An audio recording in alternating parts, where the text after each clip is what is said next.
नमस्कार दोस्तों, हमारे YouTube चैनल पर आपका स्वागत है। अस्पताल सहायक भर्ती परीक्षा की तैयारी करने वाले विद्यार्थियों के लिए आज हम लेकर आए हैं विनिर्माण उद्योग टॉपिक से संबंधित प्रश्न।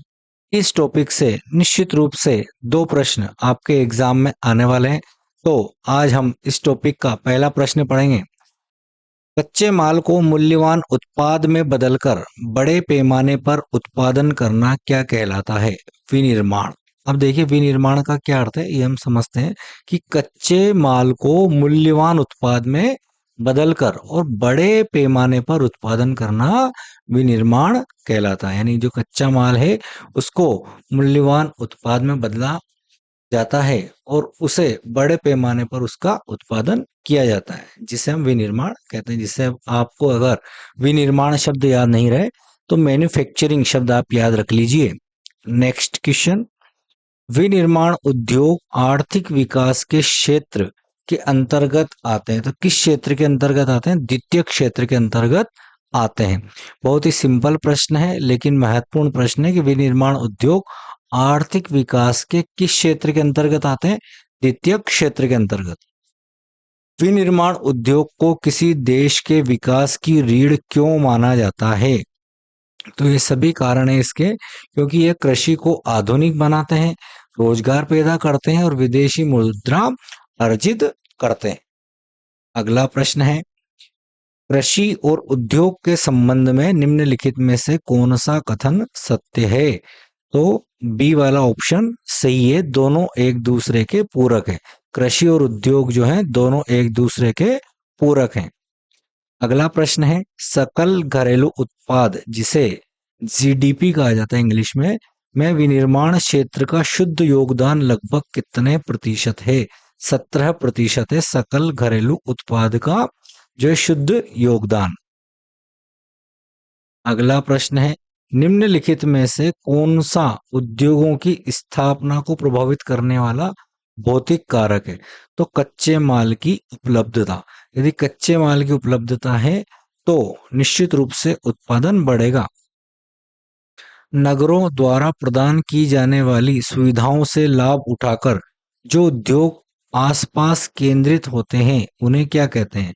समूहन अर्थव्यवस्था कहा जाता है। अगला प्रश्न है, कच्चे माल के स्रोत के आधार पर उद्योगों को किन दो मुख्य भागों में बांटा जाता है?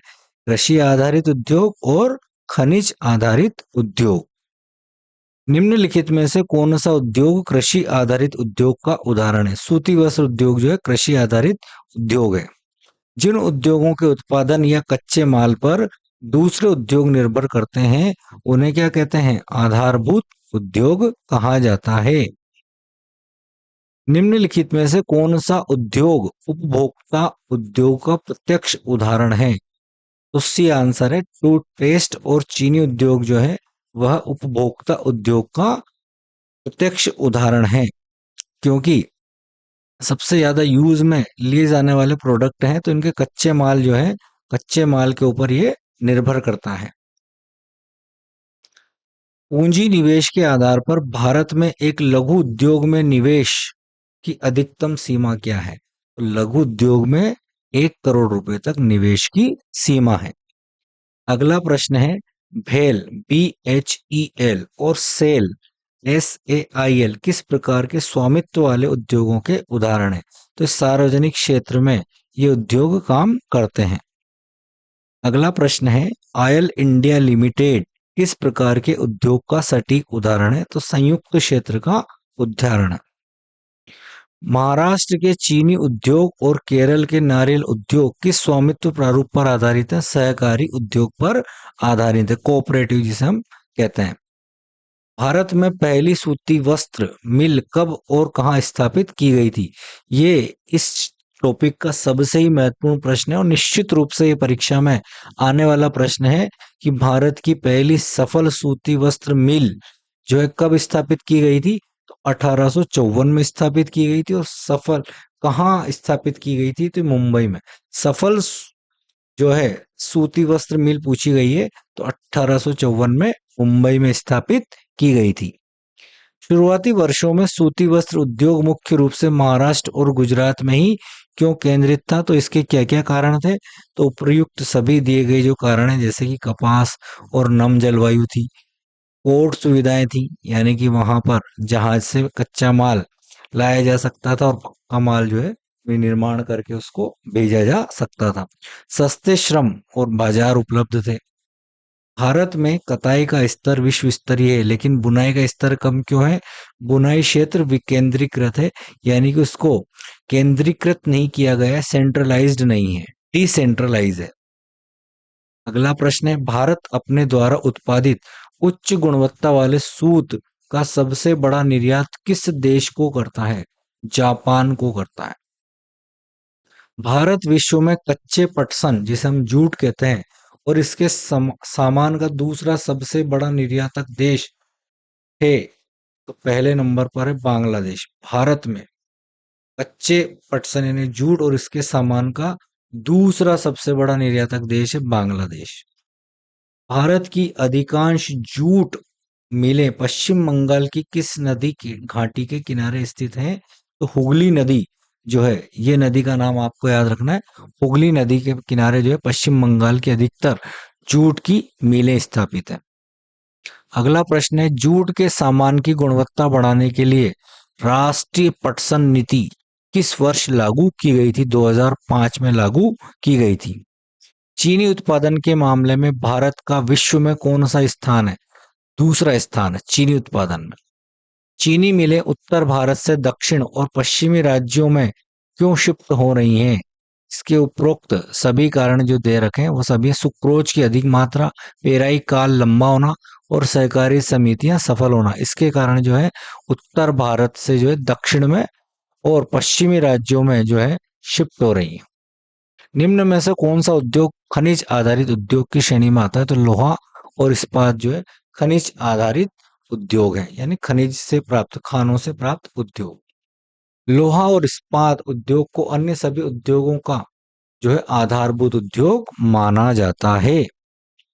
अगला प्रश्न है, कच्चा लोहा बनाने के लिए लौह अयस्क, कोकिंग कोल और चूना पत्थर का अनुपात कितना होता है? 4:2:1। इस अनुपात में जो है लौह अयस्क 4 अनुपात में, कुकिंग ऑयल 2 अनुपात में और चूना पत्थर 1 अनुपात में मिलाया जाता है कच्चा लोहा बनाने के लिए। इस्पात यानी कि स्टील को कड़ा या कठोर बनाने के लिए कौन से खनिज का उपयोग किया जाता है?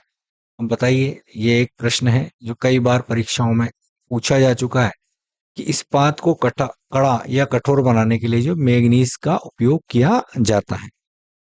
भारत में अधिकांश सार्वजनिक क्षेत्र के एकीकृत स्टील प्लांट उत्पादों का विपणन किसके माध्यम से करते हैं? तो सेल के माध्यम से करते हैं। सेल यानी कि steel authority of India. Bharat के किस भौगोलिक क्षेत्र में लोहा और इस्पात उद्योग का सर्वाधिक संकेंद्रण है?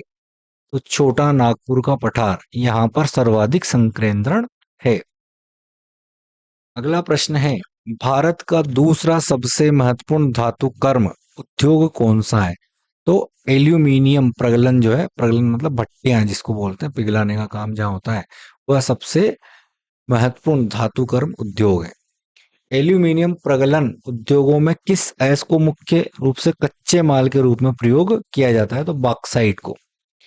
एल्यूमीनियम का उपयोग हवाई जहाज, बर्तन और तार बनाने में क्यों किया जाता है? तो इसके सभी कारण है उपरोक्त सभी। हल्का होता है, जंग रोधी होता है, ऊष्मा और बिजली का सुचालक भी है और मिश्र धातु इसकी कठोर होती है। सल्फ्यूरिक अम्ल, नाइट्रिक अम्ल और सोडा ऐश किस रासायनिक श्रेणी के उत्पाद हैं? अकार्बनिक रसायन। अब ये विज्ञान की दृष्टि से भी महत्वपूर्ण है कि सल्फ्यूरिक अम्ल, नाइट्रिक अम्ल और सोडा ऐश जो है अकार्बनिक रसायन की श्रेणी में उत्पाद है। कार्बनिक रसायनों का सबसे मुख्य कच्चा माल कौन सा है? तो पेट्रोलियम और पेट्रोकेमिकल्स इसके मुख्य कच्चे माल के अंतर्गत आते हैं, कार्बनिक रसायनों। भारत नाइट्रोजन युक्त रासायनिक उर्वरकों में मुख्य रूप से किसका सबसे बड़ा उत्पादक है? तो यूरिया का। किस उर्वरक खनिज के व्यावसायिक भंडार भारत में पूरी तरह से शून्य है और इसे आयात किया जाता है? पोटाश के। ये एक प्रश्न जो है आपको याद रखना है। पोटाश जो है इस उर्वरक खनिज की व्यावसायिक भंडार भारत में शून्य, जीरो है, और इसे पूरी तरह 100% भारत बाहर से खरीदता है। सीमेंट उद्योग के निर्माण कार्य के लिए कौन सा खनिज मुख्य कच्चे माल के रूप में अनिवार्य है? चूना, पत्थर। भारत के पहले सीमेंट कारखाने की स्थापना 1904 में कहाँ की गई थी? चेन्नई में। भारत का पूछा गया है। तो भारत में जो 1904 में चेन्नई में की गई थी। उदारीकरण और एफडीआई के बाद भारत के किस उद्योग में अभूतपूर्व उछाल आया है? ऑटोमोबाइल उद्योग में। भारत की इलेक्ट्रॉनिक राजधानी के रूप में किस शहर को जाना जाता है? बेंगलोर जो है भारत की इलेक्ट्रॉनिक राजधानी है। भारत में सूचना प्रौद्योगिकी, इंफॉर्मेशन टेक्नोलॉजी उद्योग की सबसे बड़ी सामाजिक आर्थिक विशेषता क्या है? 30% महिला कर्मचारी हैं इसमें, आईटी क्षेत्र में। चिमनियों से निकलने वाली सल्फर डाई ऑक्साइड और कार्बन मोनोऑक्साइड गैसें किस प्रदूषण का कारण है? वायु प्रदूषण का। का, कागज, रसायन और चमड़ा उद्योगों के अपशिष्ट को बिना उपचारित किए नदियों में बहाने से क्या होता है? जल प्रदूषण। जब परमाणु ऊर्जा संयंत्रों का उबला पानी सीधे ठंडे जलाशयों में छोड़ दिया जाता है तो उसे क्या कहते हैं? तापीय प्रदूषण कहलाता है। अगला प्रश्न है, औद्योगिक मशीनरी, जनरेटर और शोर से मानव स्वास्थ्य पर क्या प्रभाव पड़ता है? तो बहरापन होता है, हृदय गति और रक्तचाप में वृद्धि होती है और मानसिक तनाव होता है। ये सभी इसके उत्तर सही है। 1 लीटर गंदे औद्योगिक कचरे को बहाने से लगभग कितना लीटर स्वच्छ जल प्रदूषित होता है? 8 गुना। 1 लीटर यदि औद्योगिक कचरे को बहा जाएगा तो 8 लीटर स्वच्छ जल प्रदूषित होता है। औद्योगिक अपशिष्ट जल के प्राथमिक उपचार में क्या शामिल होता है? छानना, पीसना और अवसादन करना। किस सार्वजनिक संस्थान ने अपने विद्युत संयंत्रों में EMS 14001 प्रमाणन प्राप्त किया है? एनटीपीसी ने। एनटीपीसी केवल। कारखानों की चिमनियों से कणीय पदार्थों को रोकने के लिए किसका प्रयोग किया जाता है? तो इन सभी का उपयोग किया जाता है इलेक्ट्रोस्टैटिक अवक्षेपक, स्क्रबर और फैब्रिक फिल्टर का। तो इसमें दिए गए प्रश्नों को आप रीड कीजिए, महत्वपूर्ण प्रश्नों पर गौर कीजिए। मिलते हैं नेक्स्ट वीडियो में।